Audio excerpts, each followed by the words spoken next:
Assalamu alaikum class. How are you all? I hope you all will be fine at your home. Today we will read unit number 2, The Wooden Ball, from Oxford Modern English, book 3. First of all, I will tell you words to know from book. The first word is chisel, a metal tool used to cut and shape wood. धात का बना हुआ एक आला जो लकड़ी को काटने के लिए और शक्ल देने के लिए इस्तेमाल किया जाता है. क्लमसी, लेकिंग स्किल और ग्रेस, ऑकवर्ड. क्लमसी मीन बेढंगा. Then complain, to say you are unhappy about something, किसी चीज़ के बारे में शिकायत करना कि आप किसी चीज़ से खुश नहीं हैं. दिस इज़ कॉल्ड शिकायत. Couple, two people who are married. Couple mean शादीशुदा जोड़ा, या आप सिर्फ उसका जोड़ा भी कह सकते हैं. Earned, received money for work done, काम करने के बाद जो आपको मुआवजा मिलता है, जो पैसे मिलते हैं. This is called earned. आपने क्या कमाया, ठीक है, आपकी कमाई, ये भी कह सकते हैं. Fetch, to go after and bring back something or somebody. Fetch mean जाकर लाना, किसी चीज़ के पीछे जाना या किसी चीज़ को वापस लेकर आना, या किसी शख्स को, और समबडी किसी शख्स को वापस बुलाना या लेकर आना. Nod off, to go to sleep, सो जाना. Now we will start reading. Once upon a time, एक दफ़ा का जिक्र है, in a small town in Germany, Germany के एक छोटे से कस्बे में. स्मॉल टाउन, छोटे से कस्बे में. देयर लिव्ड अ मैन, वहाँ एक आदमी रहता था, कॉल्ड कर्ट, जिसका नाम कर्ट था. ही लिव्ड विद हिज सन, वो अपने बेटे के साथ रहता था. विद हिज सन, अपने बेटे के साथ रहता था. मैनफ्रेड, जिसका नाम मैनफ्रेड था. This is the person whose name is Manfred. This is Manfred. And his daughter in law Thekla, और उसकी बहू. डॉटर इन लॉ मीन बहू, थेक्ला. उसकी what is the name of the daughter in law? थेक्ला. They all shared a little old house, वो सब एक छोटे से घर को शेयर करते थे, एक छोटे से घर में ही रहते थे. At the end of a quite street, एक खामोश सी गली में, बिल्कुल आखिर में. In the middle of the town, कस्बे के दरमियान में एक खामोश सी बिल्कुल छोटी सी गली है, जिसके एंड पर वो एक घर में रहते हैं. कौन कौन रहता है घर में? Manfred, daughter in law Thekla और कर्ट, और साथ में उनका एक ग्रैंड सन भी है. कर्ट का ग्रैंड सन है जिसका नाम विलहेम है. Okay, you will come to know about Wilhelm in the next lines. Manfred was a carpenter and spent all his time in a workshop next to the house. Manfred एक तरखान था. Was a carpenter, एक तरखान था. Carpenter mean तरखान जो लकड़ी का काम करता है. And spent all his time, और अपना तमाम वक्त गुजारता था. इन अ वर्कशॉप, कारखाने में अपना तमाम वक्त गुजारता था. नेक्स्ट टू द हाउस, और वो जो कारखाना है उसके घर के बिल्कुल साथ बना हुआ है. नेक्स्ट, घर के बिल्कुल अगला क्या चीज़ है? कारखाना है. He had learned carpentry from his father. He had learned carpentry. Who had learned carpentry? Kurt. Kurt's son, Manfred. Manfred ने कारपेंट्री कहाँ से सीखी है? अपने फादर से, अपने बाप से सीखा है उसने लकड़ी का काम. कारपेंट्री, लकड़ी का काम सीखा. लर्नड, सीखा. Who had been a famous carpenter in his days. जो अपने वक़्त का, in his days mean जो अपने वक़्त का एक मशहूर तरखान. फेमस कारपेंटर, अपने वक़्त का एक मशहूर तरखान, हैड बीन, रह चुका था. Kurt had taught his son well. Kurt ने अपने बेटे को बहुत अच्छा सिखाया. हैड टॉट, सिखाया. Here the word taught mean सिखाना. बहुत अच्छी तरह से उसने अपने बेटे को लकड़ी का काम सिखाया. And the son earned a good living, और जो बेटा है, who is the son? Manfred.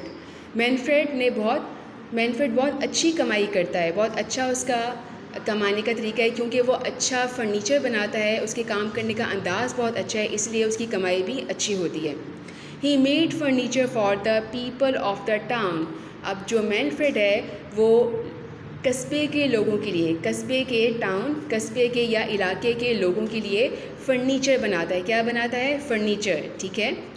And from time to time, और कभी कभी, ही डिड सम कार्विंग, वो कुछ नक्काशी भी करता है. So, the young couple Manfred and थेक्ला, अब जो बिल्कुल यंग कपल है, जवान कपल है, कौन? Manfred and Thekla. Who is the Manfred and Thekla? Manfred is the son of Kurt and Thekla is the daughter in law of Kurt. Had a son called Wilhelm. Manfred और Thekla का एक बेटा भी है जिसको Wilhelm कहते थे. The boy liked to sit in the workshop. लड़के को जो कि विल्हम है उसको वर्कशॉप में बैठना पसंद था. ठीक है, liked to sit in the workshop, उसको वर्कशॉप में बैठना, कारखाने में बैठना पसंद था. एंड वॉच हिज फादर, और अपने बाप को देखना. जो छोटा लड़का है विल्हम, उसे कारखाने में सारा दिन बैठ के अपने बाप को देखना बहुत पसंद है. As he grew older he help his father by fetching and carrying things.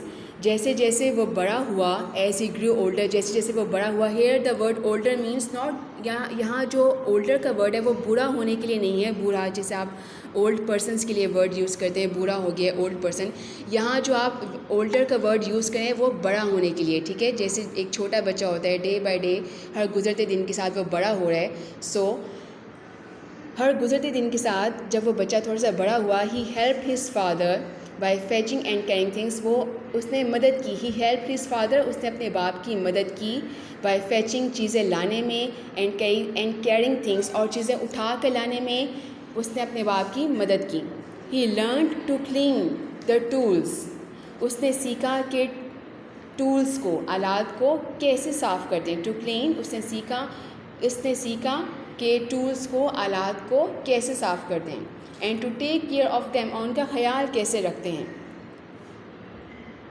He learn how to use a saw. He learn, उसने सीखा how to use a saw, एक कुल्हाड़ी को कैसे इस्तेमाल करते हैं.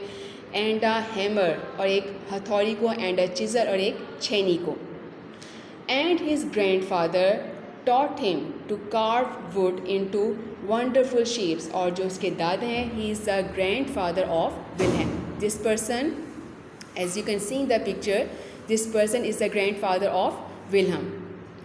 And his grandfather taught him to carve wood. और उसके दादा ने उसको सिखाया, taught him, उसको सिखाया carve, मूर्तें बनाना, शक्लें बनाना. वुड, शक्लों, लकड़ी को मुख्तलिफ़ शक्लों में कैसे ढालते हैं, कैसे बनाते हैं. इनटू वंडरफुल शेप्स, खूबसूरत हैरान कुन शक्लें कैसे देते हैं एक लकड़ी के टुकड़े को. इसने कहाँ से सीखा है विल्हम ने? अपने ग्रैंडफादर कर्ट से. This is the Kurt. So the grandfather was very old now. अब जो ग्रैंडफादर हैं वो बहुत बूढ़ा हो गया है. वॉज वेरी ओल्ड नाउ, बहुत बूढ़ा हो गया था. And getting older every day, और हर गुजरते दिन के साथ. And every day, and getting older every day, और हर गुजरते हुए दिन के साथ वो मज़ीद बूढ़ा हो रहा है. ठीक है, वो मज़ीद बूढ़ा हो रहा था. ही वॉज नॉट वेरी स्ट्रॉन्ग. अब जब एक शख्स जब बूढ़ा हो रहा है, इन योर यूथ, जब आप जवानी में होते हैं तो आप ज़्यादा स्ट्रॉन्ग होते हैं, या जब आप छोटे बचपन में हैं, छोटी एज में हैं, तब भी आप स्ट्रॉन्ग हैं. जब आप जवान होते हैं तब भी आप स्ट्रॉन्ग होते हैं. लेकिन with the passage of time, जब जैसे जैसे दिन गुजरते हैं, आपकी सोच में भी मेच्योरिटी आती है, लेकिन आपकी बॉडी थोड़ी सी वीक होने लगती है. आप इतने ज़्यादा स्ट्रॉन्ग नहीं रहते हैं physically. So same is the case with Kurt. Same is the case with Kurt. He was not very strong. अब वो इतना ज़्यादा मजबूत नहीं रहा है, इतना ज़्यादा हेल्दी नहीं है. हिज आइज़ वर डिम. उसकी आँखें धुंधला गई हैं, आँखें उसकी मध्यम हो गई हैं. जब इंसान बूढ़ा होने लगता है, उसके जो अज़ा हैं, जिस्म के ऑर्गन्स हैं, वो इतने ज़्यादा स्ट्रॉन्ग नहीं रहते हैं. आई साइट इतनी क्लियर नहीं रहती है, आप चीज़ों को प्रॉपर अंदाज में होल्ड नहीं कर सकते. And he could not see well. और वो चूँकि उसकी आँखें धुंधला गई हैं, ठीक है, धुंधला गई थी, सो इसलिए वो अच्छी तरह से नहीं देख सकता था. Could not see well, second form of verb, अच्छी तरह से नहीं देख सकता था. Sometimes his hands shook.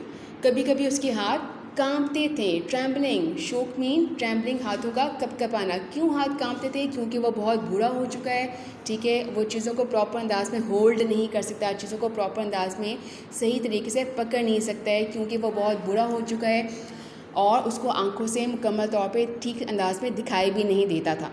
And sometimes he sat in a chair और and nodded off. And sometimes, और कभी कभी वो कुर्सी पर बैठता था या कुर्सी पर बैठा, एंड नोडेड ऑफ, और वो सो जाता था. ठीक है, क्योंकि वो अब ओल्ड एज में आ चुका है, जो बूढ़े अफराद होते हैं उनकी ऐसी ही हैबिट होती है, नेचुरली उनमें ये सब चीज़ें सब तकरीबन ओल्ड पर्सनस में ये कॉमन हैबिट है। जब इंसान ओल्ड एज में आता है तो वो बैठे बैठे चेयर पर ऊँघने लगता है, सोने लगता है, ठीक है।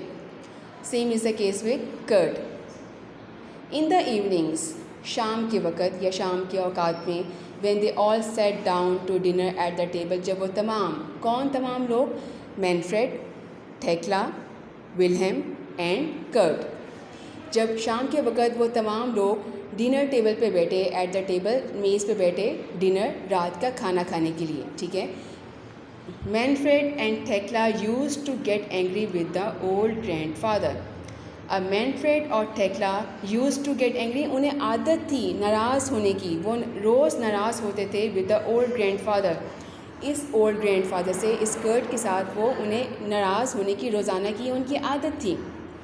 क्यों आदत थी? क्योंकि वो बूढ़ा हो चुका है, उसे दिखाई नहीं देता है, उनके हाथ से चीज़ें ज़मीन पे गिर जाती हैं। So he was slow and clumsy. क्यों उससे नाराज़ होते थे? क्योंकि वो स्लो है, वो बहुत लेज़ी हो चुका है। क्यों लेज़ी हो चुका है? क्योंकि वो बूढ़ा हो चुका है। एंड क्लमसी, और वो बहुत बेढंगा भी है, बेढंगा था। Sometimes he broke a glass, कभी कभी वो एक ग्लास उसने तोड़ा। Sometimes he dropped a spoon, कभी कभी उसके हाथ, समटाइम्स कभी कभी, ही ड्रॉप्ड अ स्पून, उसके हाथ से चम्मच ज़मीन पे उसने वो गिरा दी। And sometimes he spilled soup on his clothes, और कभी कभी वो अपने कपड़ों पर सूप उसने गिरा दिया। He was an old man after all, बहरहाल वो एक बूढ़ा इंसान है। क्योंकि इंसान जब ओल्ड एज में जाता है तो आप चीज़ों को प्रॉपर होल्ड नहीं कर सकते। As I told you before in the previous paragraphs, जब इंसान बूढ़ी एज में जाता है, बड़ी एज में जाता है, आप बूढ़े होने लगते हैं, आप इतने स्ट्रॉन्ग नहीं रहते, आपके हाथ से चीज़ें छूटने लगती हैं। कह रहा है कि बहरहाल आफ्टर ऑल है तो वो एक बूढ़ा इंसान, वो कितना भी होल्ड कर ले चीज़ों को, वो चीज़ों को प्रॉपर अंदाज में होल्ड नहीं हो सकती उससे चीज़ें। Then one day during the evening meal, एक दिन ड्यूरिंग द इवनिंग मील, शाम के खाने के दौरान, ड्यूरिंग मीनवाइल, जब वो खाना खा रहे थे सब के सब, मैनफ्रेड, थेक्ला, विल्हेम, कर्ट, जब ये सब लोग टेबल पे बैठे, डाइनिंग टेबल पे बैठकर खाना खा रहे थे, तो क्या हुआ वहाँ पर? The old man dropped his plate on the floor. The old man dropped his plate, old man के हाथ से, बूढ़े आदमी के हाथ से प्लेट ज़मीन पे गिरी। अब ज़ाहिर है उसने, जो ओल्ड मैन है, उसने जानबूझ के तो प्लेट हाथ से नहीं गिराई, वो ओल्ड पर्सन है, उसके हाथ से प्लेट छूट गई है। ऑन द फ्लोर, ज़मीन पे उसके हाथ से प्लेट गिर गई। क्रैश। अब जब ऑब्वियसली जब एक ग्लास की प्लेट है, शीशे की बनी हुई प्लेट है, जब ज़मीन पे गिरेगी तो ऑब्वियसली उसकी आवाज़ भी आएगी, वो टूट चुकी है plate. It smashed into 100 tiny pieces. अब जो प्लेट है, स्मैश्ड मीन टुकड़े टुकड़े हो जाना, इनटू 100 टाइनी पीसेस। जब शीशे की बनी हुई प्लेट ज़मीन पे गिरी तो वो छोटे छोटे टुकड़ों में, सैकड़ों छोटे टुकड़ों में, 100 छोटे टुकड़ों में टूट गई। And the food fail all over the place, और प्लेट के अंदर जो खाना है वो कहाँ गिरा? तमाम का तमाम खाना फर्श पर गिर गया। Thekla and Manfred began to clean up the floor. Thekla और मैनफ्रेड ने बिगेन शुरू किया to clean up the floor. Floor mean फर्श, फर्श को क्लीन अप, साफ़ करना शुरू किया। But how angry they were, लेकिन वो कितने नाराज़ थे। After that accident they bought him a cheap wooden bowl, लेकिन इस वाक़ये के बाद, इस हादसे के बाद उन्होंने वुडन बॉल किसके लिए ख़रीदा? ओल्ड मैन के लिए, जिसके हाथ से प्लेट ज़मीन पे गिरी थी और वो प्लेट ज़मीन पे गिर के 100 छोटे छोटे टुकड़ों में बट गई थी। इस हादसे के बाद दे बॉट हिम, उन्होंने ख़रीदा a cheap wooden bowl from the market, उन्होंने ओल्ड मैन के लिए मार्केट से एक चीप वुडन बॉल ख़रीदा, सस्ता सा, मामूली सा, लकड़ी का बना हुआ एक बॉल, एक प्याला ख़रीदा है। And gave him his dinner in that, और अब वो जो मैनफ्रेड और थेक्ला है वो कर्ट को खाना किस में डाल के देते हैं? उस चीप वुडन बॉल में, ठीक है, जो वो मार्केट से ख़रीद के लेके आए हैं। They made the old man sit by himself in the corner of the room to eat his food. They made the old man sit by himself in the corner, उन्होंने कहा या उन्होंने ये डिसाइड किया कि अब जो ओल्ड मैन है वो हमारे साथ डाइनिंग टेबल पर बैठ के खाना नहीं खाएंगे। उन्होंने इतना तो अलाउ किया, ठीक है आप इस रूम में बैठ के खाना खाएंगे लेकिन आप डाइनिंग टेबल पे हमारे साथ नहीं बैठेंगे। क्यों? क्योंकि आपके हाथ से चीज़ें गिरती हैं ज़मीन पे, और इसकी वजह से जब चीज़ें ज़मीन पे गिरती हैं तो मैनफ्रेड और थेक्ला को बहुत गुस्सा आता है और वो कर्ट पर गुस्सा करने के आदी हो गए हुए हैं इस बात के।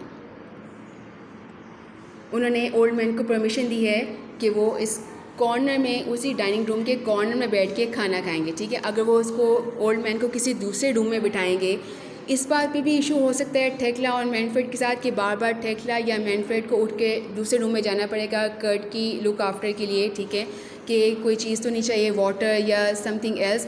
सो उन्होंने कहा कि वो इसी कमरे में बैठेंगे, डाइनिंग टेबल पे नहीं बैठेंगे लेकिन कॉर्नर में बैठेंगे। उन्होंने ओल्ड मैन को कॉर्नराइज कर दिया है, ठीक है। So this is your today's reading till his food. Mark here today's date. I hope you will understand this reading as well. Stay home, stay safe, keep learning. Allah Hafiz.